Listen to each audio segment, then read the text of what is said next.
हरे कृष्णा। आप सभी का बहुत बहुत स्वागत है। हम लोग बहुत बार ये सोचते हैं और समझते हैं कि इस संसार में जो अभी महामारी फैली है ये किसी व्यक्ति के द्वारा या किसी देश के कारण ये सबको भोगना पड़ रहा है। लेकिन असल में होता ऐसा है कि जब समष्टि का प्रारब्ध बिगड़ जाता है, जब संसार के ज़्यादातर लोग अधार्मिक या पापी हो जाते हैं और अपने नित्य कर्मों में वो एक पाप को जोड़ लेते हैं और सदा उस पाप को करते जाते हैं।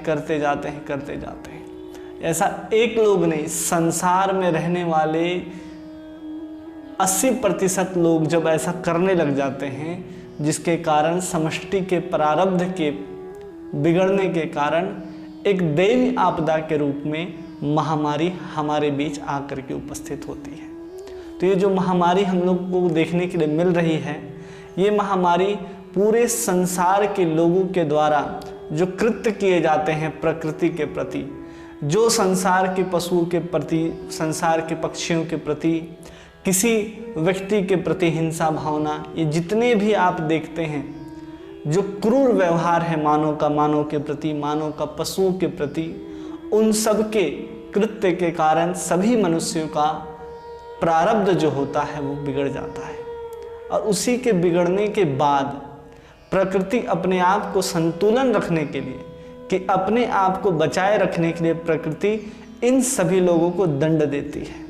जब प्रकृति दंड देने का विधान करती है तो वो किसी न किसी दैवी आपदा के रूप में प्रकट होती है। जैसे आप देखते होंगे कि जापान में सबसे ज़्यादा भूकंप आते हैं, तो वहाँ के लोगों को उस त्रासदी को झेलना पड़ता है, क्योंकि वहाँ के लोगों का उनका प्रारब्ध वैसा है, इसलिए उन्होंने वहाँ जन्म प्राप्त किया। जो लोग बर्फ़ के जगह में रहते हैं, जहाँ ठंड ही उनका प्रारब्ध है, ठंड ही उनको झेलना है, वहाँ देखिए कि माइनस में वो रहते हैं और जीवित भी पाए जाते हैं। उसी तरह जैसे बिहार में ज़्यादातर हर साल बाढ़ आता है।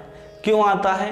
कुछ तो वहाँ की भौगोलिक स्थिति वैसी है, कुछ उन लोगों का प्रारब्ध है, जिस प्रारब्ध के कारण इतने खराब नेता वहाँ पर चुने जाते हैं। ये सब वहाँ के समस्त लोगों के कृत्य का नतीजा है, जो वहाँ की सभी जनता को भोगना पड़ता है। उसी तरह ये संसार में जो महामारी है, वो संसार के 80% से ज़्यादा के लोग क्या करते हैं, अपने कृत्यों को कुकृत्य में बदल देते हैं और सहजता से उसे करते चले जाते हैं, जो प्रकृति सहन नहीं करती। तो वो महामारी के रूप में प्रकट होती है, दैवी आपदा के रूप में प्रकट होती है और हजारों लोगों को यहाँ से लेकर के चली जाती है। यमदूत बिना किसी कारण किसी को लेकर के यहाँ से जा नहीं सकते। तो दैवी आपदा के रूप में क्या होता है, कोई ना कोई महामारी, कोई ना कोई भूकंप, बाढ़ आदि ये सब आते रहते हैं और मनुष्यों की संख्या को निरंतर बनाए रखने के लिए, संतुलित बनाए रखने के लिए कुछ न कुछ ऐसी घटनाएं प्रकृति के अंदर घटती ही रहती हैं। ऐसा कभी नहीं हुआ कि ये प्रकृति पूरी की पूरी खचाखच भर गई हो मानवों से। महाभारत का भीषण युद्ध जिसमें लाखों करोड़ों लोग मारे गए थे, वो युद्ध भी क्या था, एक पापियों का एक जमावड़ा हो गया था संसार के अंदर, जिसको उद्धार करने के लिए भगवान स्वयं आए। उसी तरह जब थोड़ा थोड़ा पाप बढ़ते जाता है तो उसके लिए दैवी आपदा घटनाएं, ये दैवी ताप, ये सभी उसको ख़त्म करने के लिए पर्याप्त होते हैं, जिसके लिए भगवान को इस धराधाम में नहीं आना पड़ता। इसलिए हमें चाहिए कि अगर हम इन दैवी आपदाओं से बचना चाहते हैं तो हम अपने कर्मों को सुधारना होगा। दिन प्रतिदिन हो रहे अत्याचार को, हो रहे कुकर्मों से बचना होगा।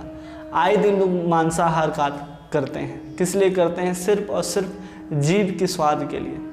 वो कृत्य क्या है, प्रकृति एक एक चीज़ को देखती है और उस प्रकृति जब तकलीफ होती है प्रकृति को, तो प्रकृति क्या करती है, उसको महामारी या आपदा के रूप में परिवर्तित करके सभी मनुष्यों को दंड देती है, चाहे वो अच्छे हों या बुरे।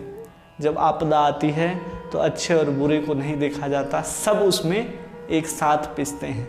उसी तरह ये महामारी भी है, जो हमारे ही कृत्य के कारण ये संसार में फैली है।